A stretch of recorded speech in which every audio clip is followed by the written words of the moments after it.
Please talk about the sources for the estimated death figures. My friend talks to me about 200,000 plus dead Ukrainians, but I can only find sources about 200,000 plus dead Russians. What are the more real numbers and what are they based on? I mean, pulling the issue of casualties in Ukraine for both sides have become so politicized. It's crazy. On the one hand, you have Ukraine and the West trying to hype up, inflate the number of Russian casualties because they have a goal of generating domestic problems at home inside Russia so they want to create the impression that Russia is suffering horrific casualties. Hey, guys, you don't need to hype it up. They're suffering horrific casualties. I mean, the most recently leaked U.S. report, whether it's true or not, has a number that I find realistic, 16 to 17,000. If that doesn't just shock the living crap out of you, that's a lot of dead guys in 1 year. So you don't need to hype up the fact that Russia's suffering losses. Russia's suffering losses, big time losses, but that 16 to 17,000 is realistic based upon the nature of the fighting that's taking place in Ukraine. On the Ukrainian side, people are trying to say the Ukrainians only lost 16, 17. Are you high? Again, Ukraine's trying to minimize the losses, but the fact is they're much larger than that. A precise number is hard to come by. Colonel Doug McGregor, somebody who I respect, who oftentimes provides information that appears to be inside sourced, has spoken back in February of a conversation between General Zaluzhny and Mark Miley, the chairman of the Joint Chiefs of Staff, where Zaluzhny admitted to 257,000 dead, around 83,000 missing, 60,000 of whom were presumed dead. That gives you a number up over 315,000 dead, which matches exactly what I've been saying. And this is why I brought it up. You see, I don't like relying on other people's numbers. I've told this story before, and I'm not going to bore you with it, but from October, November, December of 1990, I basically I ran a computer simulation of combat between Marines and Iraqis, how the Marines were going to breach the Iraqi defensive lines. I built the whole Iraqi defensive position based upon satellite imagery. We terrain modeled it. Then I populated it with Iraqi order of battle, again, derived from the best intelligence. I did a lot of research into the history of the units, their commanders, logistics, communications, morale, different weapon systems, We programmed the whole thing in. Then I did it with the Marines, and then we just ran computer simulations. And the reason why I bring this up is I did this every day, and this was in the lead up to a war, so there's no such thing as a weekend. There's no such thing as a holiday. We're getting ready to go to war, so every frickin' day I ran computer simulations. And my brain started working like a stupid computer, meaning that I could do it. And as we started manipulating the different inputs, I could just begin to visualize how it would have an impact on the battlefield. And after a while, I could just literally say, okay, if we're going to adjust this is what's going to happen. And pretty much that's what would happen.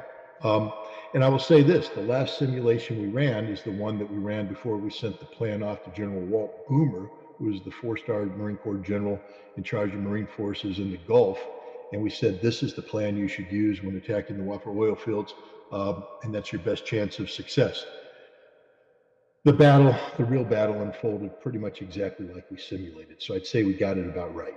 And I bring all this up to say that when I look at Ukraine, this is just the way my brain works. Now, I know it's 1990s computer technology. The computers have got a lot better since then. And maybe I'm outdated. Maybe I'm old-fashioned. Maybe this, that, and the other. It's all true. It could be. But when I crunch the numbers, when I look at the battles, I tend to I feel like I have an accurate assessment for what's taking place. So I've been saying for some time now, first I said 250,000, then I looked at some of the battles, and as we got into early 2023, I said, look, I think the Ukrainians are suffering around 320,000 dead. And people going, that's just a wild ass number. And I'm like, yeah, well, I think it's good.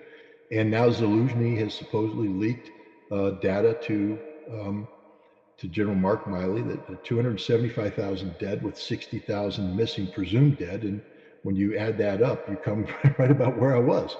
So I like my numbers. I mean, I hate my numbers. I wish they were wrong. I wish nobody was dying in this amount, but I think my numbers are accurate. I think history will, we'll find out. One day this war will end. One day there will be an accounting, and one day we'll have a better grasp and understanding of what this war has cost. And it could turn out that I'm wrong. It could turn out that there's only 200,000 dead. There's only 100,000 dead. We will find out. But the bottom line is there's a lot of people dying in Ukraine right now, and the majority of them are Ukrainian. Anybody who thinks that the Russians are suffering heavier casualties than Ukrainians don't understand anything about this war. Yeah, I agree, Klaus. The number of missing is off the chart. But one of the reasons why it's off the chart is that the Ukrainians appear to be, and the Western media is starting to pick this up. The corruption of Ukraine is so mind-boggling. When you have Ukrainian officers who receive the pay for their soldiers and then do it the old school. I mean, the Marine Corps used to do this too. When I joined the Marine Corps on payday, I literally would get in line with the rest of the Marines. I would show up at a desk where they had a paymaster. We had a guy called the paymaster, and he had a big old stack of dollar bills. And I would put down my ID card, and there were two guys with pistols staring at me, and he would take my ID card, verify that it's correct, and then he would go down the list, get my name, and it would give an amount of money that I got. This is before direct deposit. And he would take those bills out, count them out, hand them to me. I'd count them out. I'd salute smartly and take my pay and walk away. But the Marine Corps was honest. I got paid. The Ukrainian military, there's nothing honest about it. It is a corrupt scheme. And you have these commanders who aren't on the front lines with the troops that are in the back collecting the pay, and they're deliberately suppressing the number of dead, because if somebody dies, you have to pay benefits and you don't get their salary. So you say they're missing, or you just don't talk about them all. You get that salary, but because you know they're dead, you pocket that salary because you're a corrupt son of a bitch, because that's what every Ukrainian officer is, a corrupt son of a bitch. And we're continuing to support these people. But that's why the missing are off the charts, because you have a corrupt Ukrainian military system that deliberately suppresses the number of dead, so the officers continue to get paid. And they're getting paid with U.S. taxpayer money, by the way. Ukraine doesn't have a viable economy. They're literally not generating taxable income on sufficient level to underwrite what's going on. So it's the American taxpayer that's throwing out $100 bills, and the Ukrainian officers, instead of paying their men, are pocketing this money. I think you're going to find, when it's all said and done, that when somebody talks about 60 to 70% of the funding that went to Ukraine disappeared into corrupt, rabbit holes, that's probably right. I don't know if you have special lighting tonight or your internet connection is better than usual, but this is the clearest I've ever seen you. I can see the detail. What is that behind you? Is that a chest of drawers, or what is that? This is one of Marina's masterpieces. We go to antique stores, right? And she has a habit of finding things that are underpriced and beautiful. And she found this, and it's a beautiful Chinese chest of drawers. And you got to watch the recording back later. You can really see the detail in it more than I've ever seen it before. Yeah, we laughed about it. Have you ever seen that movie, The Birdcage, or The Birdcage with Robin Williams? Oh no, Gene Hackman. I just watch PBS documentaries. But go ahead. What about it?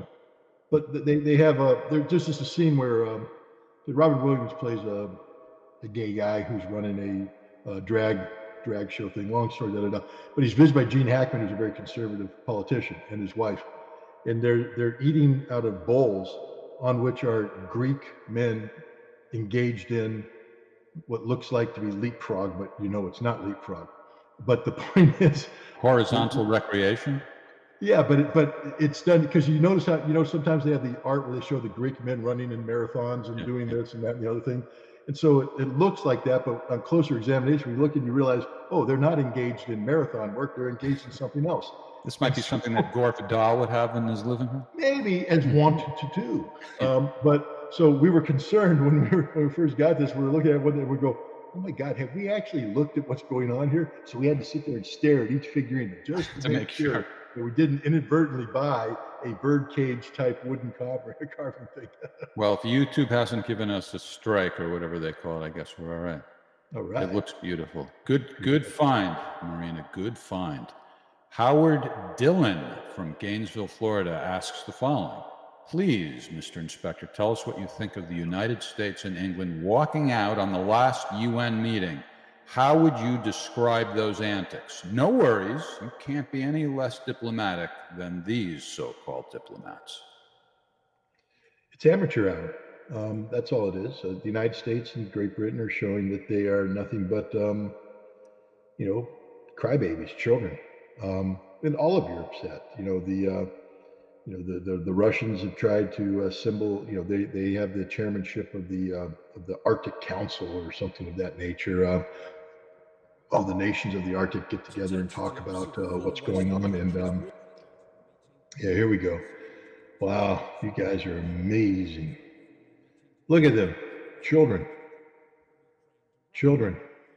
And it's not impressive. Your job. I mean, to be honest, as a U.S. taxpayer, I'm furious because your job is to represent the United States of America. That means that your job is supposed to be there and listen. You can't play. You can't play if you're not on the field. They're not on the field. They just walked off the field. They're not players. And I'm not paying diplomats to walk away. They suck. They should be fired. Literally. I mean, if I were a member of Congress right now, I would literally call in the Secretary of State and I say, I want the name of every diplomat that walked out of there. And I want to know why they walked out, because I'm not paying them to walk out. I'm paying them to sit in the Security Council and listen to what's going on. I, as a member of Congress, would like a damn transcript of what happened, Mr. Secretary. Why can't you give me a transcript? Because your guy walked out. You're useless. You're fired. I can't fire you because you work for the president. I can stop paying you. Because why should I pay you if you're not doing your job? That's what I wish people in Congress would do. Grow a pair. You know what else, Scott? They wouldn't let that go out on their usual UN live stream either. They blocked it. So I had to really fish around to even find that footage. That's from the United States. We are the free speech people. Yeah, right. We are America that believes in free. We don't believe in free speech. We suck. We're hypocrites. If there's free speech, I mean, not Elon Musk, you're not alone. You and the American government are partners, and it's the suppression of free speech. If we believed in free speech, if we had confidence in what we stand for, we'd be present, we'd make our argument. People who walk away are people who aren't confident in their argument. They're going into, gamesmanship instead of substance. And again, if I wanted to hire actors, then I could go down to any off-Broadway show and find a bunch of actors who are desperate for a job, and I'd give them the job. I'd say, today we're going to play the role of an American diplomat in the Biden administration. You will sit there until something substantive happens, and you'll stand up and you'll walk away. And that's it. Here, $50. Boom, that's it. So, we suck. We really do. I'm very unhappy with the status of America today. We don't stand for anything substantive. How dare you? Walter from West Virginia. Assume Russia defeats Ukraine decisively. Putin will have the opportunity to prove he has no interest in Western expansion. Do you think he will seize that opportunity and try to persuade Europe that it has nothing to fear from Russia, which could lead to a new European security structure without NATO? How would Europe respond? Walter, please put together a resume and submit it to the State Department. You should be a diplomat, because that's just the right way to think. That's literally the right way to think. How do we resolve this issue? Recognizing that at some point in time, this war is going to end. And when that war ends, do we want to have a continuation of the cycle of violence and conflict that led to the defeat that's been humiliating for us and devastating for Ukraine? Or do we want to learn from our mistakes and realize that diplomacy provides the best venue for doing things that don't result in dead people. I mean, gosh, it sort of works. Ask the Chinese. They slipped into the Middle East while we were trying to promote war, and they got the Saudis and the Iranians to make good. And I'm not talking superficial make good. I'm talking about substantive stuff. While Macron and Ursula were in China making fools out of themselves, The Chinese were playing host to the Saudis and the Iranians, who have begun substantive talks about resolving. Did you just lose more wine, Jeff? The cup just malfunctioned again. I don't know. That's what happened last time. But the